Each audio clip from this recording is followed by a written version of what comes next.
그럼 1단계로 국회의원 150명의 발의, 2단계로 국회 의결 200명의 동의, 또 국민투표, 유효투표 과반수의 찬성. 자, 어떻게 보십니까? 이게 국민투표까지 갈 수 있을 거라고 생각하시나요?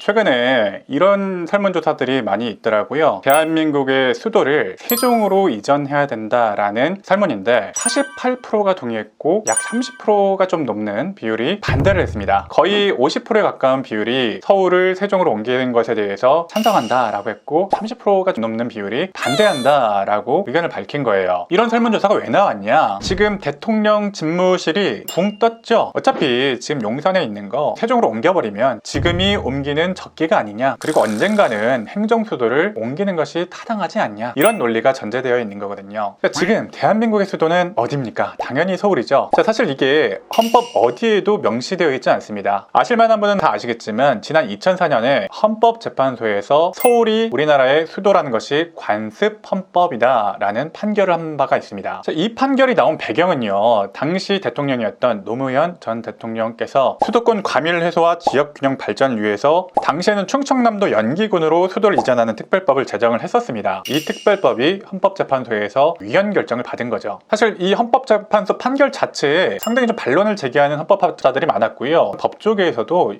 이게 도대체 맞는 판결이냐라는 어떤 의문 제기는 계속 있어 왔어요. 관습헌법이라는 것 자체가 제가 공부하는 과정 내에서 한 번도 들어본 적도 없고 관습헌법이라는 것이 존재하지도 않았었거든요. 그런데 어떤 강학상 존재하지도 않았던 관습헌법이라는 것을 이유로 이 특별법을 위헌으로 만들기 위해서 관습헌법이라는 논리를 만들어냈다는 것이 상당히 의아스러운 면이 있었습니다. 뭐 정치적인 얘기를 하려는 게 아니고요. 어차피 저는 법률적인 얘기만 할 건데, 그러면 현재 세종시는 행정중심 복합도시로 운영을 하고 있잖아요. 국회의사당의 일부 기능들이 이미 세종을 다 넘어간 상태입니다. 그런데 여전히 서울이 수도로서 기능을 하면서 특히 국회의사당 본당이 그 여의도에 있고 또 대통령 집무실이 서울 용산에 있기 때문에 이로 인해서 발생하는 행정적인 비용이 상당히 좀 크다고 해요. 자, 그러면 현재 헌법재판소가 서울을 우리나라의 관습헌법이라고 지금 판시한 이 상황에서 실제로 수도를 옮기려면 어떻게 해야 될까? 그 부분을 좀 설명 좀 드리려고 해요. 현재 헌법재판소가 정의한 수도의 의미는 수도란 국가의 통치기능, 즉 입법, 행정, 사법의 중심이 되는 도시이며 국가 상징성과 정체성까지 포괄하는 개념이다 라고 하면서 입법, 행정, 사법의 중심지라고 하고 있습니다. 이 판결의 논지에 따르면 현재 서울은 관습헌법상 대한민국의 수도라는 것이 당연하고 인정되므로 수도 이전은 헌법 개정 없이는 불가능하다라는 결론에 이르게 돼요. 헌법 개정 없이는 불가능하다. 그러면 헌법 개정 절차가 필요한데 이 수도 이전을 위한 헌법 개정을 위해서는요, 개헌 발의가 필요합니다. 개헌 발의 누가 하나요? 국회의원들이 하죠. 국회의원 제적 과반수가 발의를 해서요. 그러면 현재 국회의원 300명 중 150명 이상이 동의하고 발의를 해야 되는 겁니다. 그 다음에 국회 의결이 필요합니다. 국회 제적의원 3분의 2 이상의 참석이 좀 필요하고요. 그러면 200명이 필요한 거죠. 그리고 이 발의된 안건을 토대로 국회에서 통과한 이후에 30일 안에 국민투표에 붙여야 되는데 유효투표 총수의 과반수 찬성이 필요하게 되는 겁니다. 그러면 지금 이 발의안은 헌법상 대한민국의 수도는 세종특별자치시로 한다라는 문구 같은 것을 넣어야 되는데, 그게 아니라면 수도에 대한 조항을 신설을 하고 그 구체적인 내용은 법률에 위임한 방식으로 하는 수밖에 없겠죠. 그럼 1단계로 국회의원 150명의 발의, 2단계로 국회 의결 200명의 동의, 또 국민투표, 유효투표 과반수의 찬성, 이렇게 험난한 절차 3단계를 거치도록 되어 있습니다. 자, 어떻게 보십니까? 이게 국민투표까지 갈 수 있을 거라고 생각하시나요? 또 국민투표에서 과반수의 찬성을 받을 수 있을 거라 생각하시나요? 사실 제가 서두에 말씀드렸던 이 설문에서는 세종시를 수도로 하는 것에 대해서 찬성하는 표가 거의 과반수에 가깝게 나오긴 했는데, 실제로 국민투표가 이루어지게 되면, 그리고 그 국회의원 동의를 받는 과정까지 치면은 상당히 힘든 험난한 과정을 좀 거쳐야 될 거고요. 특히 국회의원 발의 자체가 쉽지가 않을 겁니다. 아무래도 각 정치 권역마다 추구하는 바도 다를 거고요. 세종시를 수도로 했을 경우에 경제적인 이익도 따져봐야 되고 정치적인 이익도 아마 따져보게 되겠죠. 그런 이해관계들을 고려하면 국민투표까지 가서 수도 이전안이 통과가 되는 것은